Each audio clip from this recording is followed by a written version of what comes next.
Welcome, everybody. Welcome to Friday Night Tech Talk, our first FNTT of the year. So, for anybody who's here, I'm glad you're here. And I know Brian is here. He was the first one in. He's been in more than a half an hour or so. And Eleanor just popped in. Welcome, Eleanor. She says, hey, everybody, have a great night and a fabulous weekend.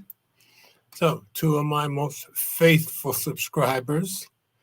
Of course, last week we had Mike live in studio with me. I assume he's back door dashing again. If I know Mike, that's what he's doing. And of course, last week we had all four of us here, Mike, Will, and Ted. So, and Mike and I were here next to each other. So you're back to just me. I haven't had any communication from either Will or Ted. So it's always a possibility that they can join us, especially Ted, depending on how busy he is. So if you're new here, welcome. Oh, and I did want to stress that as of last week was the first time I was on simulcasting on YouTube, Facebook, and Twitter, X, all at the same time. So that will be every week. So now we're simulcast on both. On Twitter, it's just Mobile Geezer. And on Facebook, my IDs are Mobile Geezer or George Hayes. So all three of those, besides YouTube, are simulcasting at the same time, so you can watch on any of the four. So as we do every week, I'm going to give you a presentation of the show notes. And the show notes are on my webpage every week. So let's just show you that. Okay. So it's on mobilegeezer.wordpress.com. And if you click on today's date, you'll get just the show notes for tonight's stream. So as we always do, I'm going to give you a quick preview of what we're going to talk about. And nothing earth-shaking this week, but some pretty important stories. So the first thing I try to put what I think the highlight story of the week second to give people time to come in. So first story is, I said, how serious is Microsoft about the Copilot AI? Enough to add a physical key on future keyboards, and that's what we're going to see coming up. So they're really, really serious about Copilot AI. And what I think is the big story of the week, it's just the invitation to the Galaxy Unpacked event that will be on the 17th. So what are we, a week and a half away? So I just will show you the invitation that they put out from Samsung Newsroom. And then a little more Samsung news. Samsung, Google, and Qualcomm are teaming up to give Apple's Vision Pro competition. So this could get very interesting. There's a good article I got on Tom's Guide. And then more Samsung. Hyundai and Samsung are going to join together on smart things to get it in your car and at homes, so your car and home will be more connected than ever. And you can see here in this picture, you got smart things right here in the car. Most of this is future, but at least they're committed to doing this together. And then we have not so great iOS story. And it was funny because I think Will asked me last week, was I putting the beta of iOS on my iPhone, my iPhone 15 Pro Max? And I said no, because when I have two iPhones, I'll put the beta on one, but I won't do a beta when I only have one iPhone, which is all I have right now. Well, Turns out, I guess I'm right. Apple retracts iOS 17.3 Beta 2, causing iPhone boot loops. Not for everybody, but for some. That's on Phone Arena, so we'll get to that. And then, deepfakes causing more hassles for crypto markets. So AI is making deepfakes easier and easier. So it's causing crypto some issues. And this one I thought was really fascinating. I said, miss your BlackBerry keyboard? This iPhone case has the cure. So this is a case you can just pop your iPhone 14 or 15 in, and you have a keyboard. And you're going to be, I think, surprised to see who's one of the starters of this company. So we're going to get to all of those stories. And there's Annette. Hello, Annette. Oh, I guess I need to say Happy New Year again to everybody since this is the first show of the year. So glad you're here, Annette. So some of our most faithful, Brian, Elner, and Annette are all in here. And Brian agrees with me about the beta software. He says no beta software. Yeah, like I said, if I have two iPhones, which I sometimes do, I'll put beta on one, but not this one. Oh, look at this. And that's like Ren. She's off to work. Okay. Thanks for popping in. So I guess she and like Ren's is usually too busy to get in here, but she's busy and she popped in to say hello, which I think is great. So let me stop screen for a second. Nothing new in the comments other than that. So if Ted comes in, or even Will, or by some miracle Mike comes in, I will certainly let you guys know. Meanwhile, I'll just carry it on my own, which usually means it's going to be a fairly short show. Brian says the keyboard case makes the iPhone too big. And Mr. Mobile can sell it all he wants. You're giving away my secrets. Okay, let's see. And that says, I have iOS 17.3 and Android 14, both beta. Works great for me. The only problem is 17.3 version 2. I guess if you don't have that, it's not a problem. It's only a problem for the tapping on, for those who have the tapping on the back of the iPhone installed. It doesn't seem to be a problem for anybody else. And Brian says, I hope your work day goes well on that. Okay, so back to the stories. I'm going to start off with number one. So let me share. Okay. So, Copilot. How serious is Microsoft about Copilot? Enough to add a physical key on future keyboards. Microsoft is adding a new key to PC keyboards for the first time since 1994. That's true. I remember when they changed it back then. A Copilot key will eventually be required in new PC keyboards, though not yet.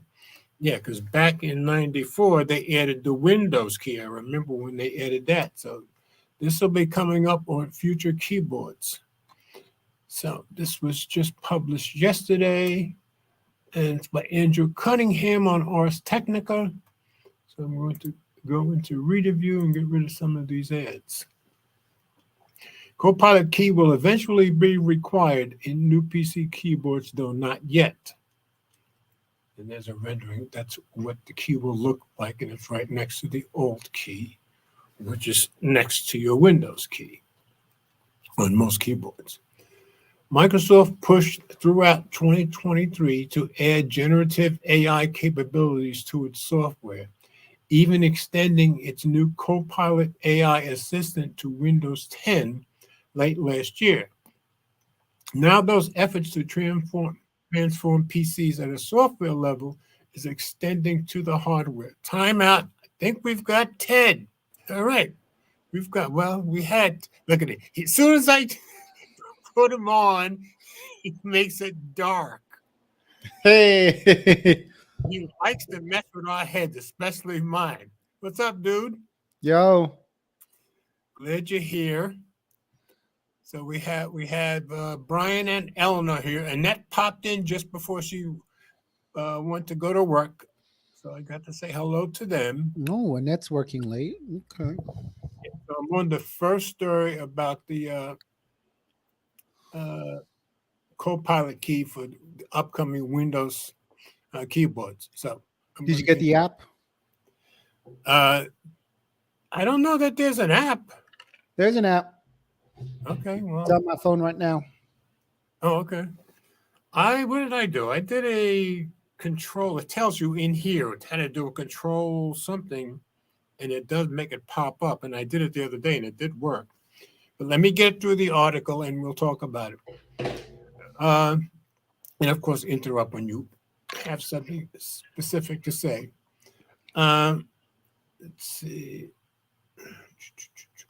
Now, those efforts to transform PCs at a software level is extending to the hardware. Microsoft is adding a dedicated Copilot key to PC keyboards, adjusting the standard Windows keyboard layout for the first time since the Windows key first appeared on its natural keyboard in 1994. I remember that well. The Copilot key will predictably open up the Copilot generative AI assistant within Windows 10 and Windows 11. Let me say something about generative AI. Generative AI is kind of the next step in really getting AI to actually do some thinking and learning, especially on its own. So Microsoft can say it's generative AI, and I know they're working with OpenAI, so they're ahead of everybody else. But is it really generative AI right now? I doubt it. Just my opinion. But it's I, real close. I know that. I thought generative AI was when you actually have the AI generate something instead of just it's just compiling something. Yeah, generative AI is kind of getting the AI to think for itself and learn on its own.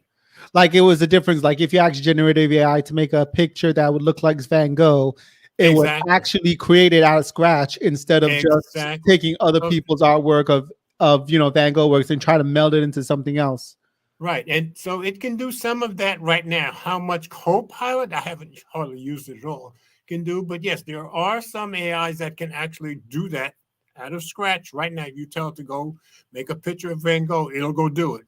But can Copilot do it right now? Maybe, but I doubt it. Okay, on an up-to-date Windows PC with Copilot enabled, you can currently do the same thing by pressing Windows plus C. Yes, and I did that the other day, and yes, it does pull you into Copilot. For PCs without Copilot enabled, including those that aren't signed into Microsoft accounts, the Copilot key will open Windows Search instead. Yes, and that's like really not doing much of anything. Though this is sort of redundant since pressing the Windows key and then typing directly to the start menu also activates the search function. So that's not really doing much. So you probably need to be on a Windows machine to really get the effect. A quick Microsoft demo video shows the Copilot key in between the cluster of arrow keys and the right Alt button, a place where many keyboards usually put a menu button, a right control key, another Windows key, or something similar. The exact positioning and the key being replaced may vary depending on the size and layout of the keyboard.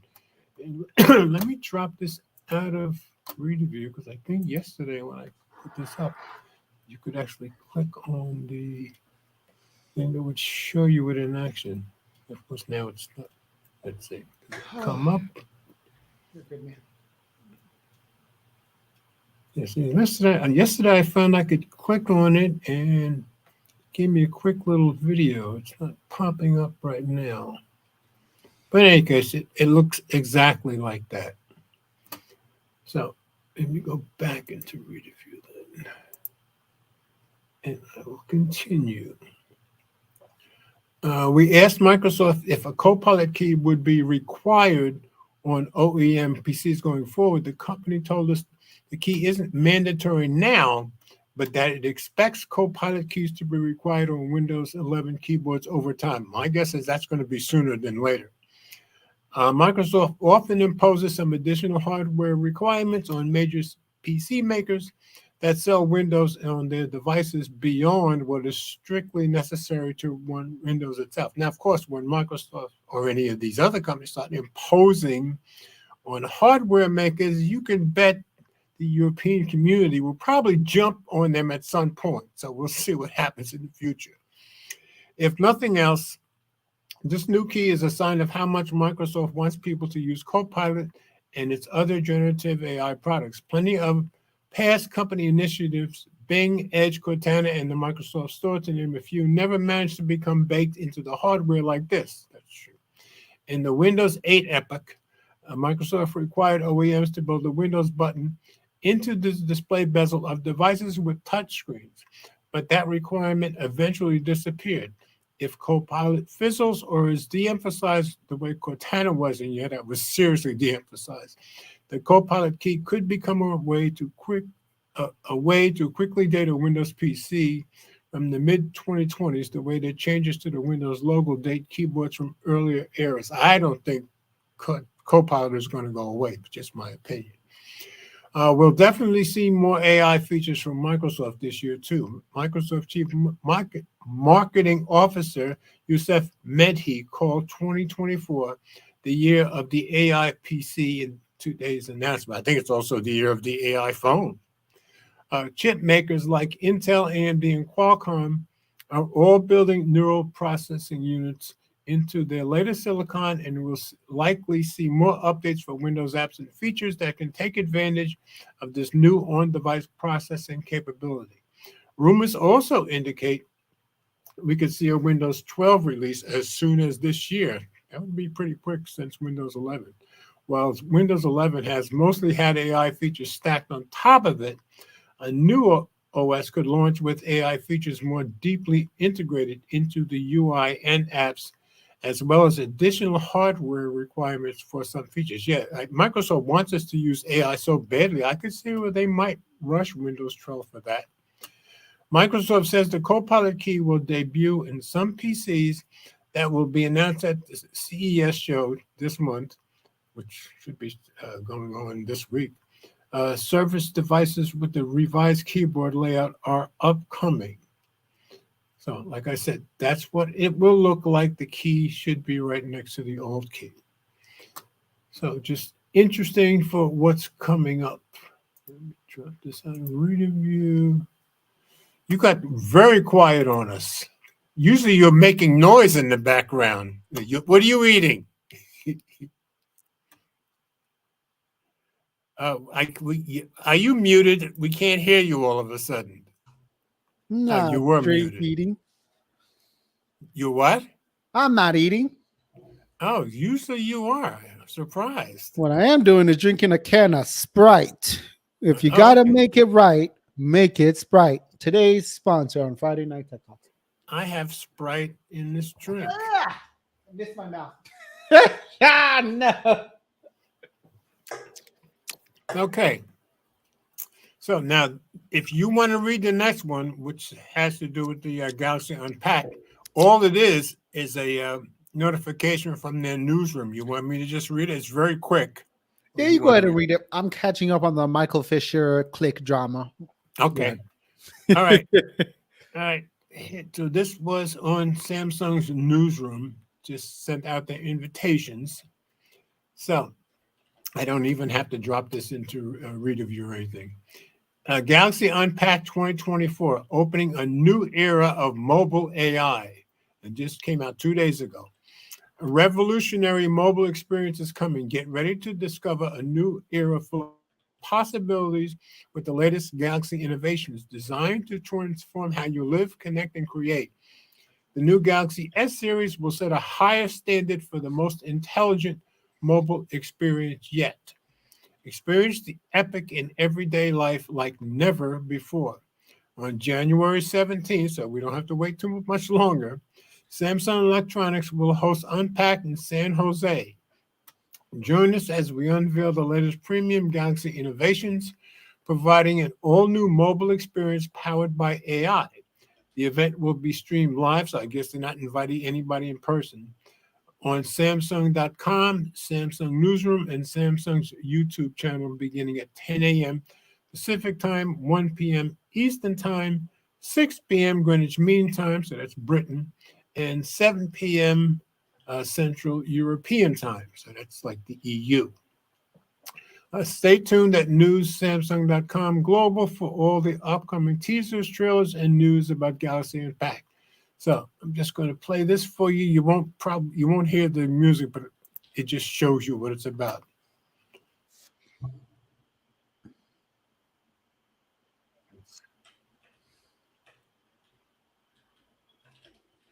So that was their announcement. Told you it was quick. Let's get out of that. And let me. Okay. So you don't look as chipper as normal. Is this your serious side? Like I said, drama. Do you not know the drama? I haven't. I've been working all day. I know since yesterday that Michael Fisher is involved in this company, but that's all I know so far. Hey, Brian. What's up? We'll get to it. All right, we got the Snapdragon story with Samsung and Google. You want that one? Yeah. Yep. I'll take it in a bit. I go over. Let me get it up here. Okay, let me share screen.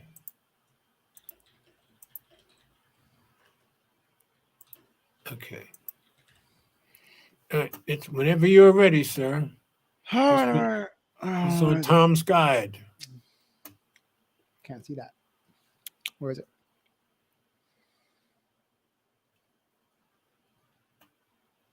I sent you the email.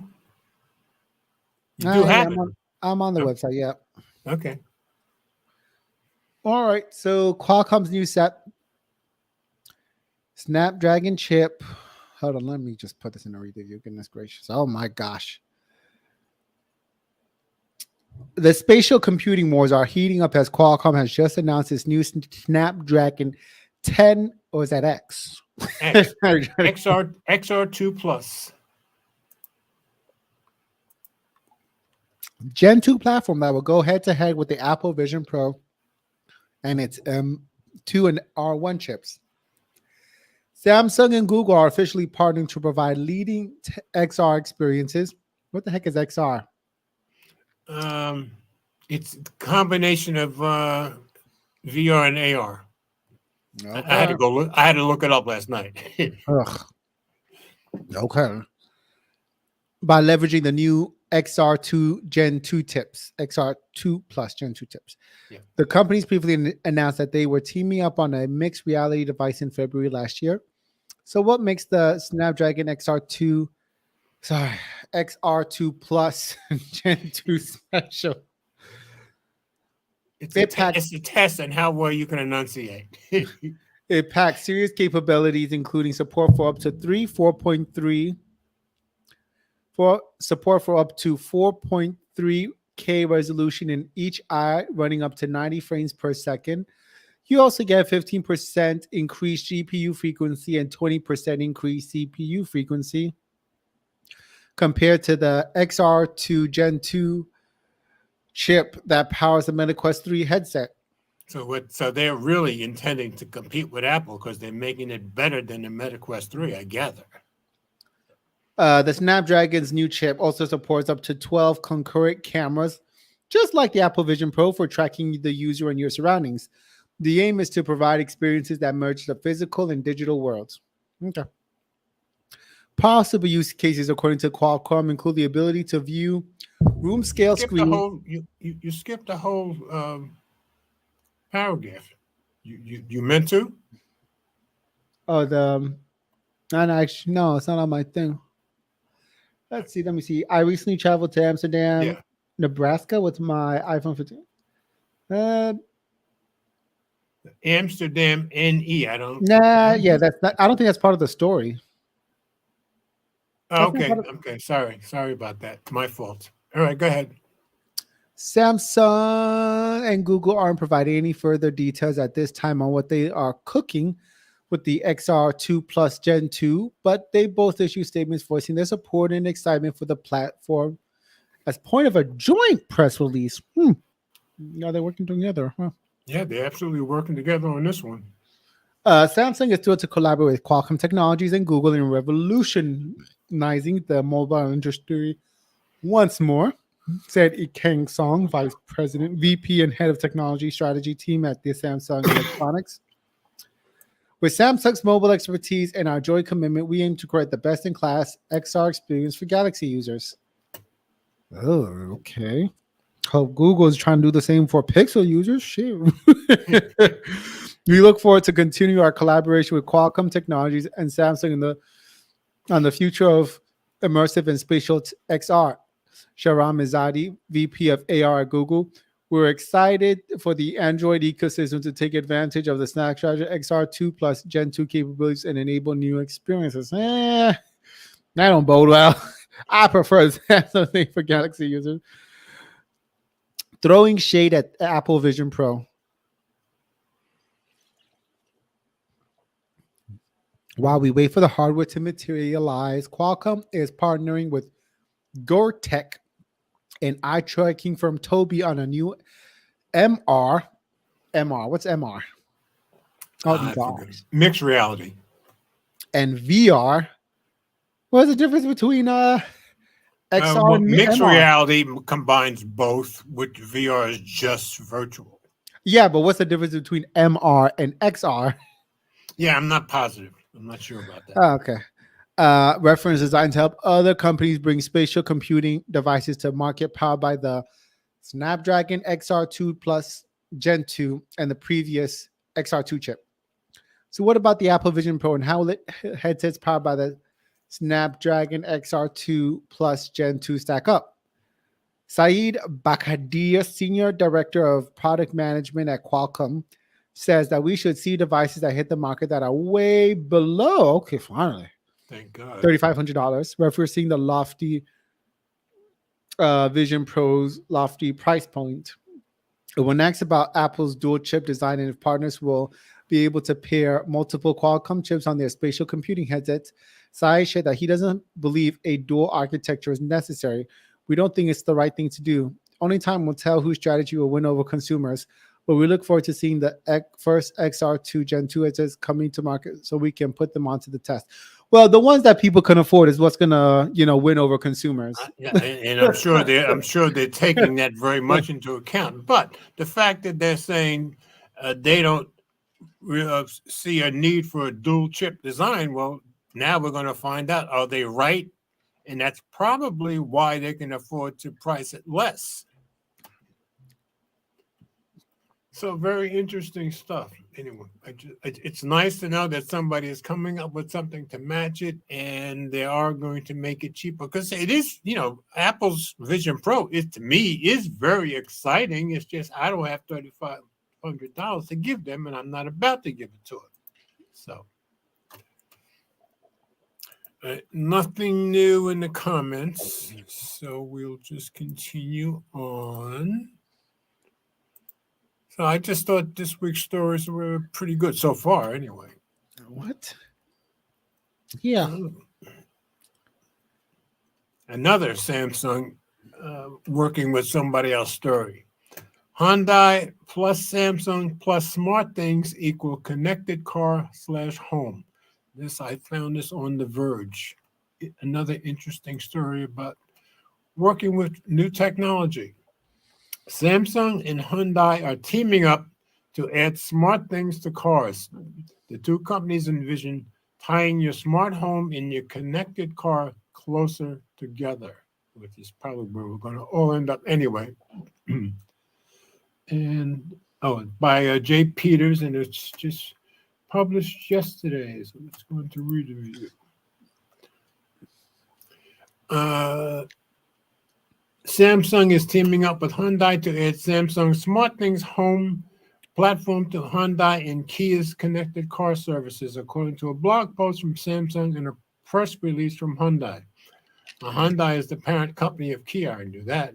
As part of the collaboration, the two companies are going to work on home-to-car and car-to-home services and as an integrated home energy management service.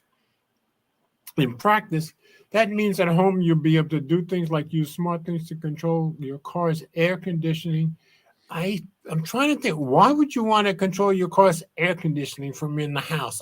I guess maybe just to start it up. It's the only thing I Yeah, can of think of. course. Well, you want to, in case you want to like heat up the engine, heat up the, get the car warmed up so you can get the ice off the windshield. Yeah, I guess. What do you know? Oh, sorry. I was going to say, what do you know about ice in Dallas? But I have seen their ice in Dallas every once in a while, right? It's in the morning. Morning dew gets frozen here. Okay. We have 32, we have 32-degree mornings, and and by the afternoon it's like 50 to 60 degrees. It's Yeah, ridiculous. it's how it is. I remember, I think the first year we moved to Orlando, which was 1990, the first full year we were there was a Sunday morning. We got up to go to church, and it was 10 degrees in Orlando, Florida. And they hadn't seen that in 60 years. And there were power outages all over town for a little while. And that afternoon, it got up into the 70s. So, same kind of weather. Okay, go ahead whenever you're ready. Was it me? Oh, it was me. Yeah. So I got car air conditioning. Okay. Or when you're in the car, you'll be able to control your TV or home's air conditioning. You'll also be able to plug your car into SmartThings routines. Here's an example from Samsung about what it might all look like. For example, when a Galaxy smartphone's morning alarm goes off, the curtains will automatically open and the lights and television will turn on. When users are ready to go out for work, the user's car will adjust itself to an ideal temperature. That makes sense if you're using SmartThings routines. Also, the smartphone and TV screens will display information such as the EV's remaining battery and driving range. So it seems like they're already assuming this is going to be in electronics more than anything else. That's my guess. Hyundai's press release has another pitch. For example, on a hot summer evening commute, the user can activate the home mode to turn on the requested air conditioner and air purifier, start the robot vacuum, and turn on the lights for a comfortable and pleasant living space. I sometimes think about turning on my robot vacuum when I'm not there to clean up while I'm not there, but I always get nervous about it bumping into things, so I never do it. You don't trust? Is it not smart? Is it one of those bump and keep going ones? Yeah, it bumps into stuff and keeps going. I just get nervous about it. That's all. Now you need to get the smart ones with the LiDAR sense. Oh, yeah, that's true. Yeah, mine's probably a year too old for that. Yeah, I got that one. It's great. Cool. Alternatively, before going out, the user can initiate the away mode to turn off unnecessary lights and start the robot vacuum to create a clean living space to return to, as well as pre-activate the vehicle's air conditioning to a comfortable temperature. So very good stuff. That all sounds nice, right? But it seems like this work is still in very early stages. So it might be a long time before you'll be living the full Samsung and Hyundai life. Hey, they got to start somewhere. The two companies just signed a memorandum of understanding yesterday. The phrase future lifestyles appears 4 times. So I guess letting you know this is still in the future. The 2 photos include Samsung's post, which I've also included in this article, are both captioned as examples of services to be developed. It's unclear exactly which Hyundai Kia cars will support SmartThings right now, though one of Samsung's images prominently features an Ioniq, so that seems like a safe bet. I've driven one Ioniq in my life so far. However, Hyundai says it and Kia will develop a stable service providing infotainment systems and add the features via OTA updates and USB-based updates to existing vehicles. So that's good, though it doesn't specify which ones. So anyway, very interesting that they're teaming up. Seems like there's a lot of teaming up, especially Samsung. They're teaming up with all kinds of people. So I think that's great. It'll be interesting to see how long before they have this stuff out there. So let's see. Brian says, your car is going to become a mobile theater. Yeah, well, that's probably true. But as far as the theater part, let's hope it stays in the back seat and not the front seat. I always get nervous about having screens that you could watch stuff on in front. I just think it's kind of dangerous. Okay, Ted, you ready for the next one? Next one is going to be the iOS 17.3 boot loop story. You going to take that? Or you want me to do it? I said Apple retracts iOS 17.3 beta 2, I got it. causing iPhone boot loops. Okay, now Annette already said she has 17.3 on her phone, the beta, and no problem. But this tells you have to be on the beta 2 to have problems. And it's not all iPhones, but you'll see as we go along. So this was on Phone Arena, and Ted's going to take it away.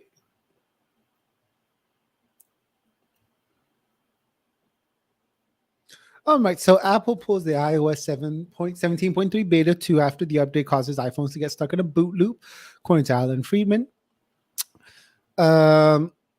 Apple has pulled the beta after users complained that the update was causing a boot loop.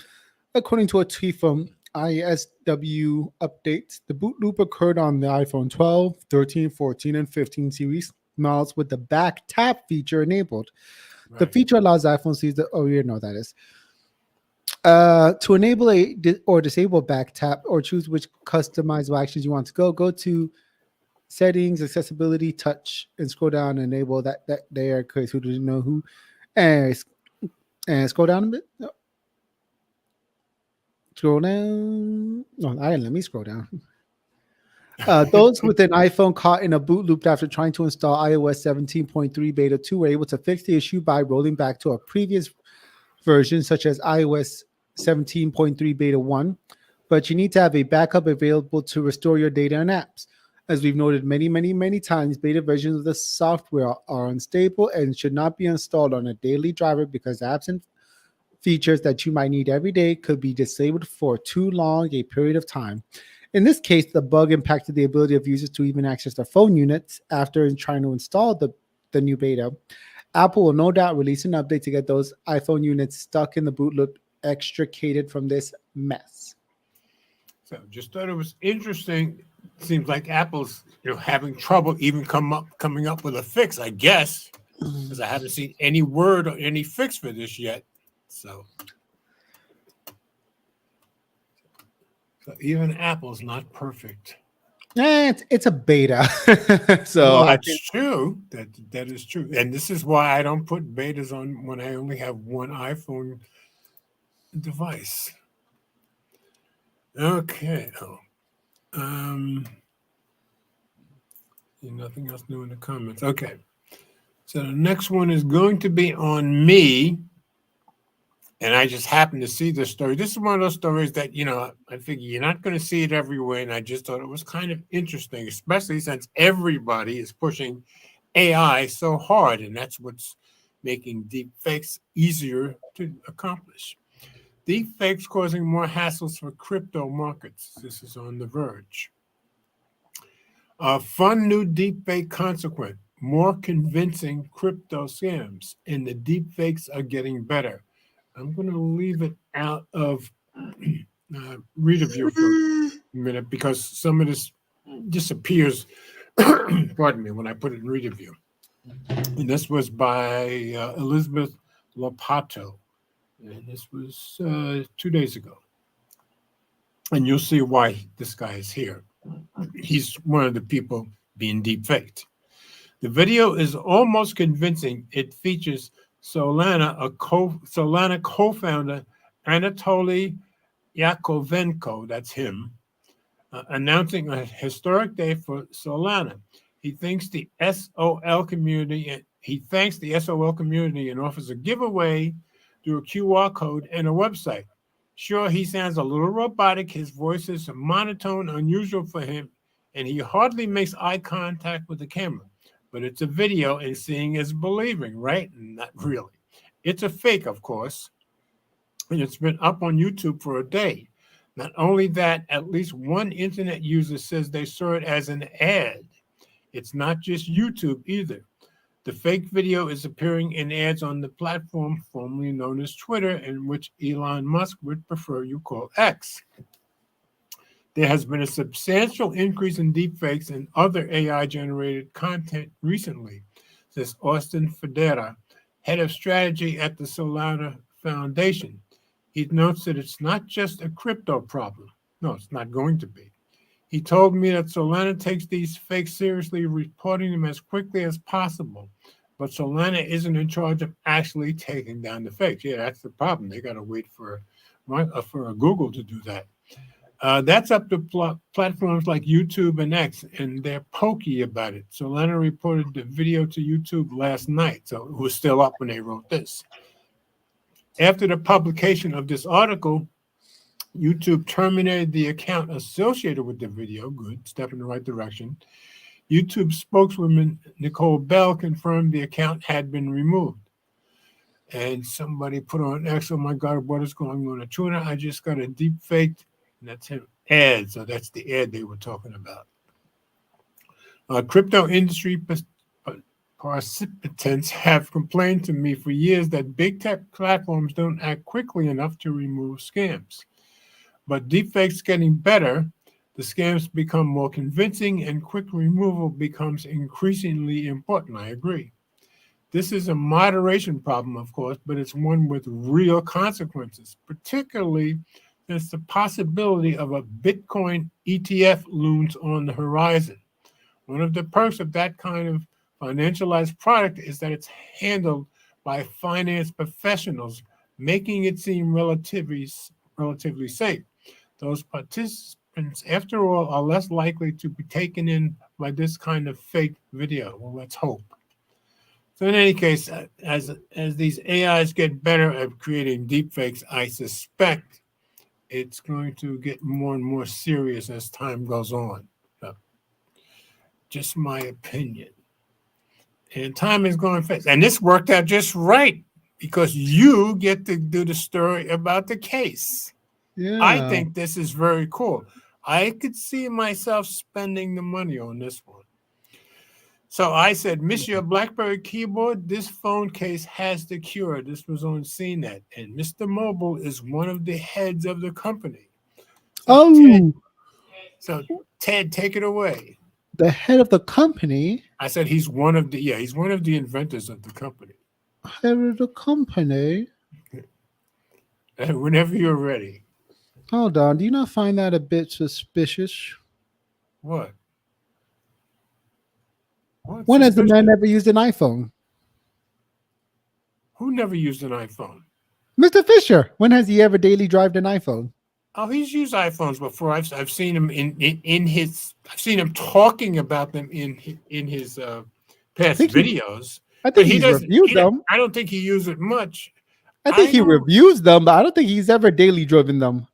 I don't think we have a way of knowing, so I don't think you could know or I could know. When he talks about the daily driver or his favorite phone of the year, it's like, yeah, he's like it's never.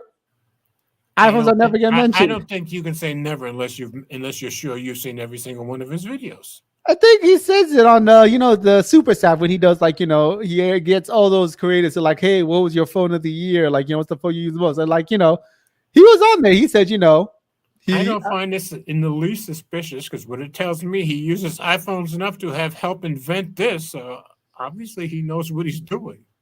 Or maybe he's just making a product so because that iPhone users will just buy so he can get money.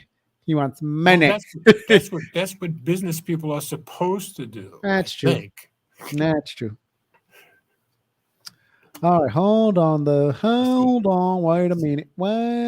Hold on. Wait a minute. Okay. Wait a minute. Copy image. You're kicking off multiple songs in my head. Hold on from the 80s. Wait a minute from the 50s. All kinds of songs are playing in my head. All right, this was on CNET.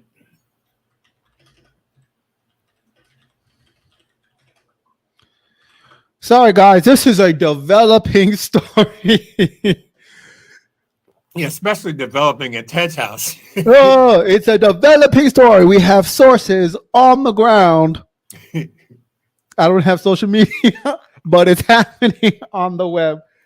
Okay, but let's. Meanwhile, could you please go to our comments, Mobile Geezer, while we get the scoop on these developing developments? Yeah, Brian says, I don't miss the keyboard enough to make my phone 33% bigger. I'm pretty sure I'm probably going to end up trying this one. Brian says here, targeting the right platform in the US. Absolutely. If it catches on, then many will buy, but it's so ugly. I don't think it's particularly ugly. It does make your phone bigger, and it even says in the article you may not be able to fit it in your pocket. But I think enough people who were BlackBerry fanatics are going to try this. That's my guess. And I've never even owned a BlackBerry, but I still could see myself getting this. So whenever you're ready. Hold on. What? Still developing. Are you having trouble finding this story? No, I got the story right here.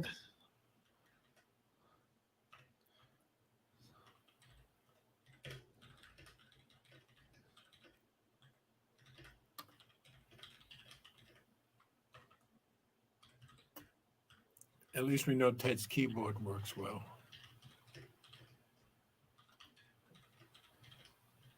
Should I read it while you're doing whatever you're doing?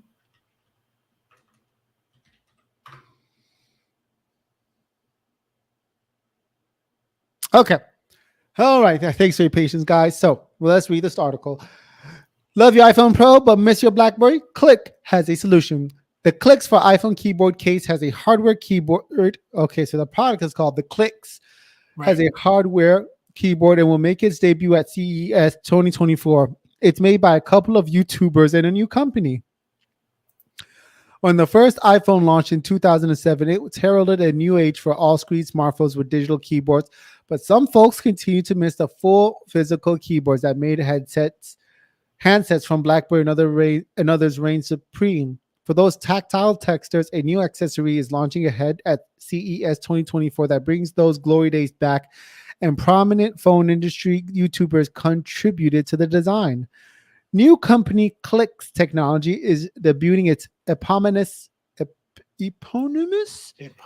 yes. Click. I actually asked Google how to say it yesterday, so I know.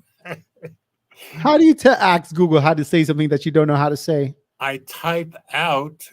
Oh, okay. You type out the word and then you have it say it. Yeah, I type pronounce and then I give it the word, and it always does. Goes and finds it for me and says it for me. I was thinking you meant the Google Assistant. No, I type it in. That's all. Okay. So, lost my place. New company Clicks Technology. Thank you. Is debuting its eponymous Clicks keyboard as its first product for $139. That's actually not too bad. A lot of money, but I still suspect I'll end up getting it. I don't think that's that, but I think it's a reasonable price for what I'm saying. But some folks continue to miss the full key, which will be compatible with iPhones to start. Available with either a Lightning or USB-C connectors, the keyboard is actually integrated into a wraparound case. Just slide your iPhone into the device and start typing. These keys are backlit. I think that's cool. For night typing, and it runs off the phone's battery, so no charging. We use keyboards on our desktops, laptops, and tablets every day. So it's kind of odd that we abandoned physical buttons on the smartphone, Michael Fisher, known as Mr. Mobile on YouTube and co-founder of the Clicks Technology, said in a press release. Fisher's channel includes contemporary reviews and throwback profiles of phones from yesteryear when screens were smaller and designs were weirder than the days. Yeah, he's talking about the When Phones Were Fun series, which he hasn't done for a while. He hasn't done for a while. The Clicks keyboard brings some of this energy back in its bright yellow, banana yellow color, which wouldn't look out of place on a Nintendo N64 controller. It's also available in a more svelte gray hue for this early Founders Edition round on the product. Other colors may be available in the future. Having a physical keyboard below the phone elongates the whole package, so you might not be able to fit it in your pocket, and it's hard to tell if the extra length will make it tougher to hold while typing. But there's a definite advantage to a dedicated keyboard, most notably faster and more accurate type, as well as command Yeah, shortcuts. maybe, I think. Like, yeah, what everybody would have the key one and key two. Yeah, they said they were actually slower, but they Oh, were more really? accurate. Yeah, they were more Okay. accurate, but they were slower. Okay. Didn't realize that. But here are definite digital keypad as well as command button to allow for shortcuts to the home screen or search bar. And less obvious the benefit without digital keyboard popping up, you keep your full screen without when typing. That's a good one. That's true. That's a notable one. We labored over. Now, this is the other guy talking, the other inventor. What happened? Hold on.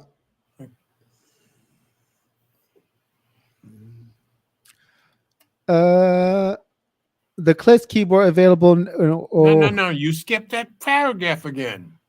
Let's see. We labored over every decision from exactly how the button should feel to the keyboard layout and showing it would feel intuitive for iPhone users, said Kevin, also known as Crackberry Kevin, a co-founder at the Click Technology. He joined Fisher and a team with mobile experiences from companies like Apple, BlackBerry, Google to design the keyboard. Hold on. More development. Just a moment. Okay.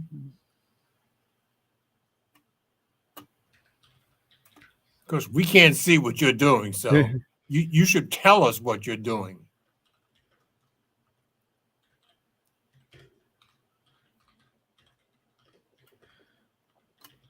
Time out, folks.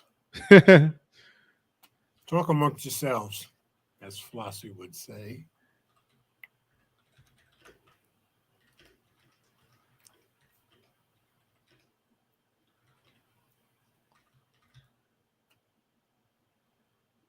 So don't ask me what he's doing because I have no idea.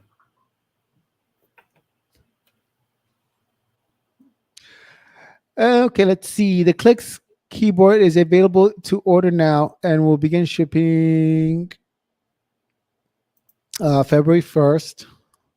The keyboard runs on a partner app that will soon be downloadable from the Apple App Store and will bring new functionality to the keyboard over time.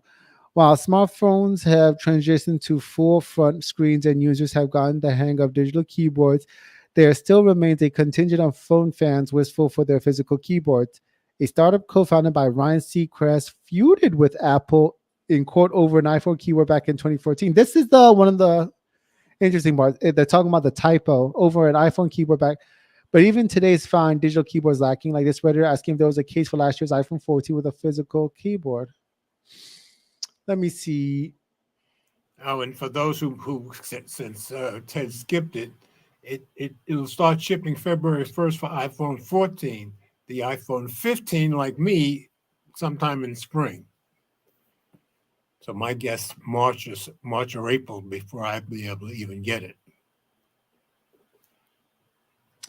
Yeah, hold on. I'm just trying to see who sued. Yeah, BlackBerry sued type. So anyway, guys, here's the thing. Here's a bit of the drama about this. The first part, which is less of a drama, but it's kind of like a later case in Pitaka scandal, almost like all over again. And the later case ended up being very successful and still is. Yeah. Unfortunately. I think it's good. Just my opinion. But yeah, like, the issue there was like, Lou acted like he invented fire. He did almost a straight copy, I first. remember. Yeah. Well, he knew Pitaka actually did the whole thing first. And, he endorsed Pitaka too. In this particular instance, before this Click, there was a company called Typo, and they did the exact same premise, and a keyboard case for iPhones.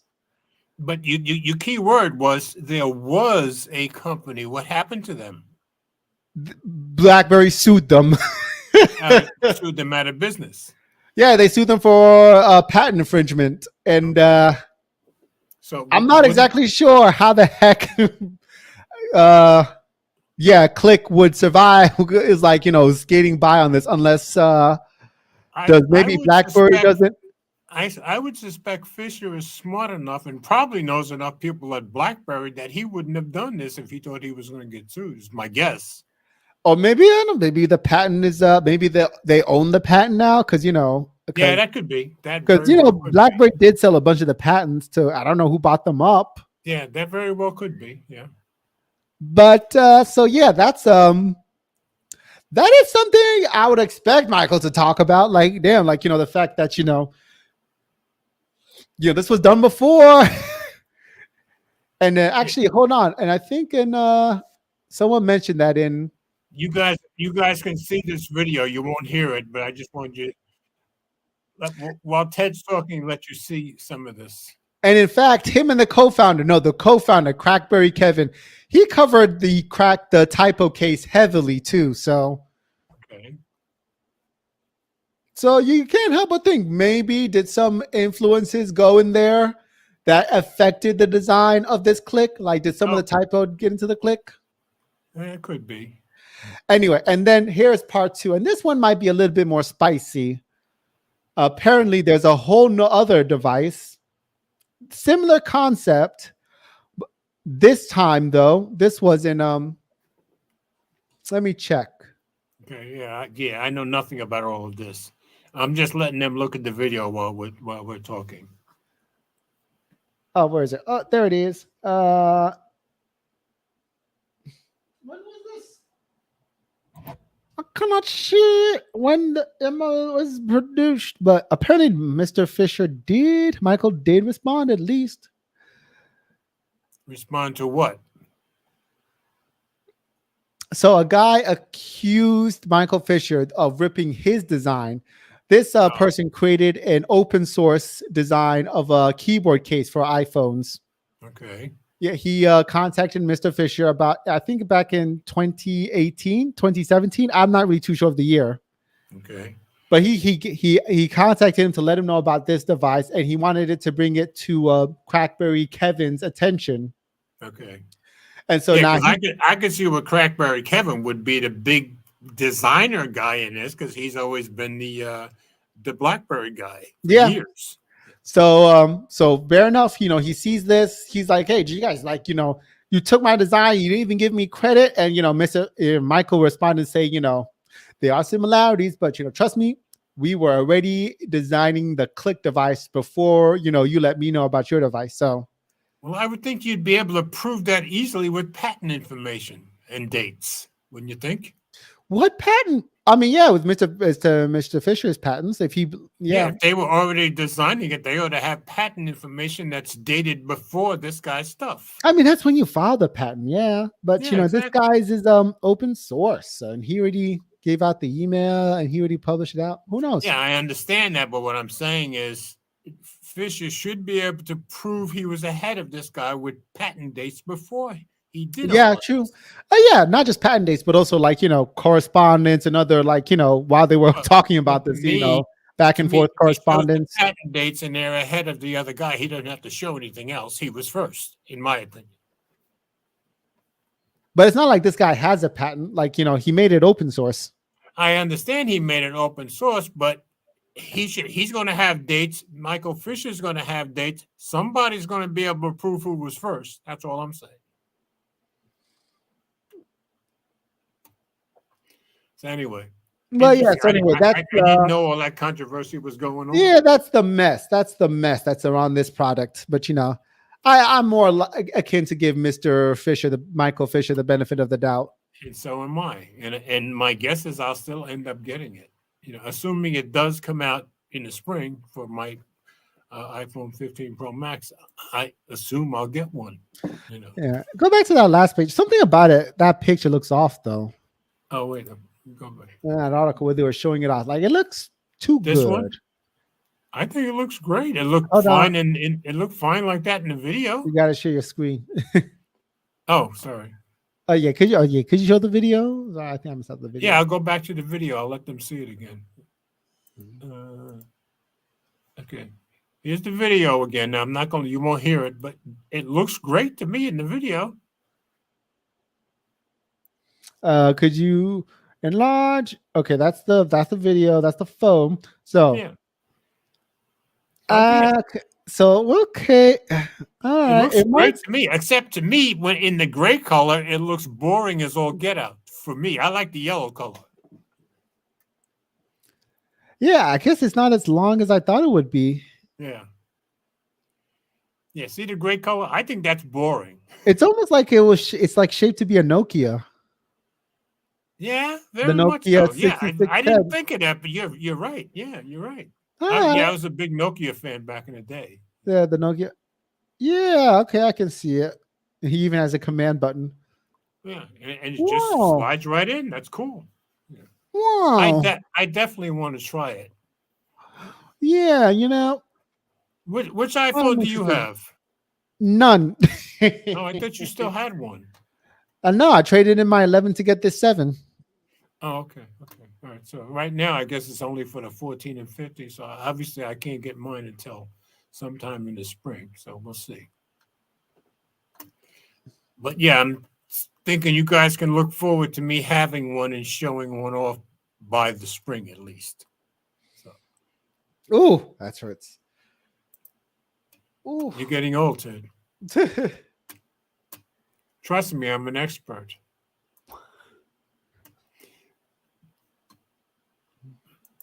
So we have been through all of the stories. And thank God Ted was with us again. So Yes, getting the scoop. Oh, just in. so did you stay up for New Year's? Did you stay up all the way till the ball dropped? I did, yeah. Okay, good. Yeah, Elna made it to the ball drop. I was surprised, but she made it no problem. So now for you 2 hours behind us, right? So yours was 2 hours later. I think no, I'm just an hour behind you guys, right? Oh, is it only an hour? Oh, are you on Central Time? Yeah.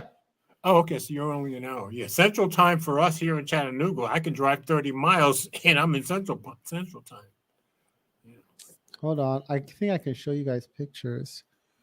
We'll just find it. There it is. What are you sharing something? Because I'll have to Yeah, show it. I'm gonna share something soon.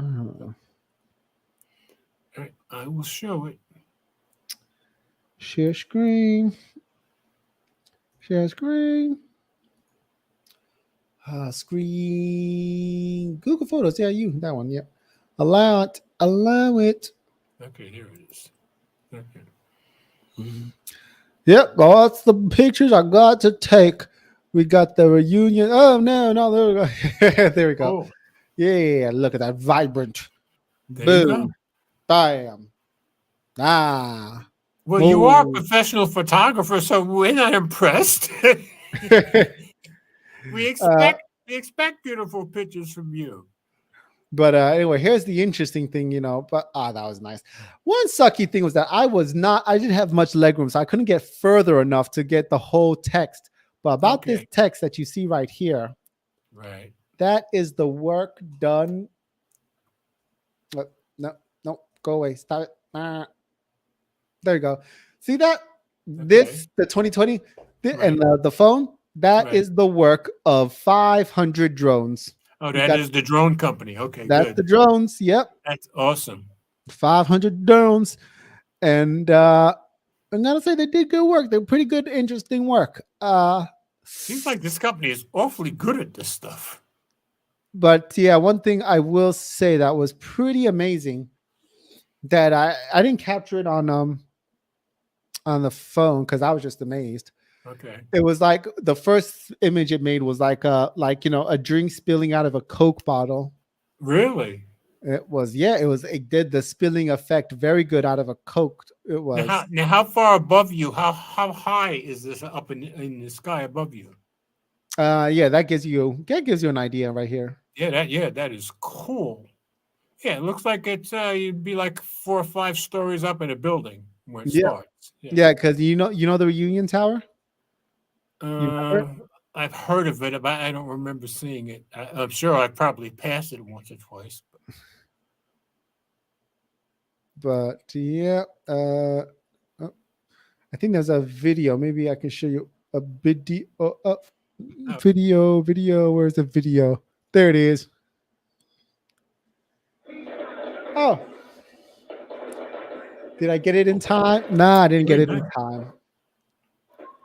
I was just too impressed with it. It still looks great, though.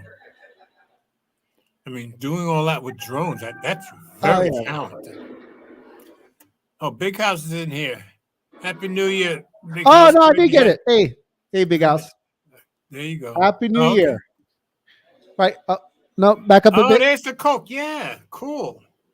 That is nice. And all that's done with drones. That is impressive. That is seriously impressive. Look at that. How many drones involved in this? This was 500 drones. Okay. That is awesome. Like, look at it spilling out, and then they use it to surprise make a word. Today's word was slowly but surely. We're waiting. Dallas. Hey. Oh, cool. That makes perfect sense, doesn't it?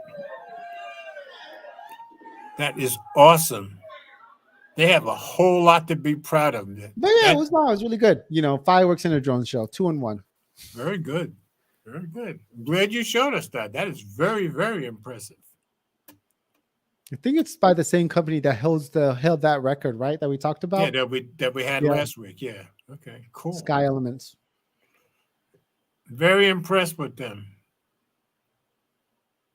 So now what we want is for everybody for Sky Elements to start divisions all over the country so we can all see this in person. You think this will put stop fireworks? Horrible, wasteful, polluting fireworks? I could see if I had to choose between a fireworks show and a drone show like this, I'd take the drone show hands down. One doesn't scare dogs. Exactly. Yeah, that's true. That's true. Yeah, because for 30 years, we had dogs, and every time there were fireworks, boy, the dogs would be hiding under something or under us. They get under my legs or something, Because it's very nice. I didn't know drone tech was that good. Yeah, because if you look at our show from last week, where Mike was here from Jersey, so he was right next to me.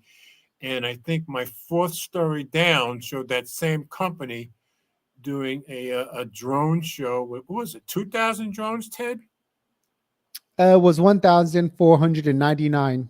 Story there. You can click on that video, and it's really, really impressive. It's just stunning. So I'm glad you got out to this one, Ted, because you didn't get to the first one. So I'm glad you got to this one. That Coke pouring was really, really impressive. Yeah. Especially changing into Dallas like that. So that's our first week, folks. Let's see. See, now Big House says, I like the explosions, but I could see them used as a change-up. No, I would take the drones easily. I've been seeing fireworks since I was a little kid, so I've been seeing fireworks for at least 73 years, because at least since I was 5, I've seen enough fireworks for this lifetime. One of the cool things about where I was raised, which is in Jersey, but a half a mile from 42nd Street in Manhattan, you could stand up on the cliffs every year and watch the Macy's fireworks show down on the river. That's pretty impressive stuff. Yeah, he said he's going to catch the replay. Yeah, it's really nice because you can click on the link that's in the article, and that's in the show, and it'll take you right to that video. And that video is very, very impressive. Okay, so that's our show for tonight, folks. And thank God Ted was here with me, although he did an awful lot of background with the Michael Fisher drama that's going on. I had no clue all that drama was going on. It kind of makes sense, though, when you think about it. It did cross my mind that BlackBerry would have something to say about it, but my guess is he probably either had that all straight before they went in, or you're right, he bought some of the patents from them. Yeah. I could see as a company where he and the other guy could afford to do that, so that would make sense. I don't know about that. How I mean, they could they both afford- because they've both been very successful at their respective jobs for a very long time. That's all I'm saying. So they probably would, make good enough money to be able to at least buy one patent if they really wanted to. That's my guess. I don't know. I don't know. Anyway, I mean, maybe BlackBerry's pretty much dead. They don't care anymore because they're not selling phones. yeah, it could be. Yeah, very well could be. But then who owns the patent? Because they were selling them, so the patent holder could. You had to say they don't care anymore. And my mind said, I don't care anymore. All right, so that's the show for tonight, folks. Thanks to Ted, and thanks especially for showing us that other drone show that we hadn't seen before. That was really spectacular. So now you have to be committed to showing us drone shows whenever they get one out in your area. I'll see what I can do. Put a little pressure on you. Oh my gosh. Ooh. Brandon Biden is coming to Dallas. Let's hope he does not die. Yeah, let's hope he doesn't. Let's hope nobody does. All right, Big House. Thanks for stopping in. Really appreciate it, brother. Thanks to everybody who came in for our first show of the year. And I hope you guys have a very blessed and wonderful weekend. And we will see you next week. Here comes our usual